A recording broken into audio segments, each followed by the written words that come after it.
गोविंद शिल्प घेऊन येत आहे 80 ट्विन बंगलोचा भव्य दिव्य पंढरपुरातील एकमेव प्रकल्प। आमच्या प्रकल्पाची वैशिष्ट्ये मनाला शांती देणारं महादेवाचं मंदिर, मुख्य रस्ता सुमारे 30 फुटांचा, अंतर्गत रस्ता सुमारे 20 फुटांचा, ग्रामपंचायत योजनेचा प्रत्येक बंगलोजला स्वतंत्र नळ, सांडपाण्याची सुरक्षित विल्हेवाट, सर्व टाइल्स ग्लॉसी आणि नामांकित कंपनीच्या, सर्व स्टेअर, खिडक्या, चौकटी, सुपर ब्लॅक ग्रेनाइट, दोन्ही अटॅच बाथरूम पूर्णपणे टाइल्स, पंतप्रधान हर घर नल योजना पूर्णत्वाकडे, bathroom basic kitchen CP fittings हे जगवार कंपनीचे, स्टील वर्क पूर्णपणे जिंदाल कंपनीचे, 1000 लिटर पाण्याची टाकी, 150 लिटर सोलर वॉटर हीटर सोबत वॉटर प्युरिफायर, प्रत्येक बंगलोजला स्वतंत्र पार्किंग, दर्शनीय भाग पूर्णपणे डाटो टाइल्स, टाटा प्रवेश कंपनीचे आकर्षक भक्कम दरवाजा, छोटी उंचीचे सुरक्षित कंपाऊंड। मग विचार काय करताय? गोविंद शिल्प, पत्ता गट नंबर 95, हॉटेल अंगण शेजारी, टाकळी रोड, पंढरपूर।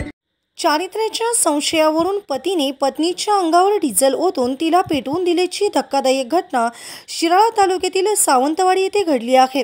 या हल्ल्यात गंभीर भाजलेल्या पत्नीचा उपचारादरम्यान दुर्दैवी मृत्यू झाला। पतीला पोलिसांनी अटक केली असून त्याच्या विरुद्ध खुनाचा गुन्हा दाखल करण्यात आला आहे। संजय भयाजी बेंगडे वय वर्ष 53 असे आरोपी पतीचे नाव असून त्याच्या हल्ल्यात अनिता संजय बेंगडे वय वर्ष 40 यांचा मृत्यू झालाय।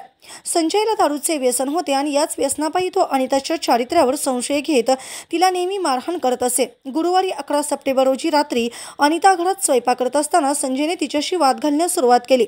वाद विकोपाला गेल्यानंतर त्यांनी शिवीगाळ करत अनिताला मारहाण केली। रागाच्या भरात त्यांनी चूल पेटवण्यासाठी आणलेले डिझेल तिच्या अंगावर ओतले आणि तिला पेटवून दिले। या घटनेत अनिता सुमारे 70% भाजली। नंतर गंभीर अवस्थेत तिला तातडीने कराड आणि नंतर सांगलीच्या सिव्हिल हॉस्पिटलमध्ये उपचारासाठी दाखल करण्यात आले। मात्र तिची प्रकृती चिंताजनक बनत गेली आणि रविवारी पहाटे उपचारादरम्यान तिचा मृत्यू झाला। अनिताने मृत्यूपूर्वी दिलेल्या जबाबानुसार पोलिसांनी पतीला संजय बेगडे विरोधात गुन्हा दाखल करून त्याला अटक केली आहे।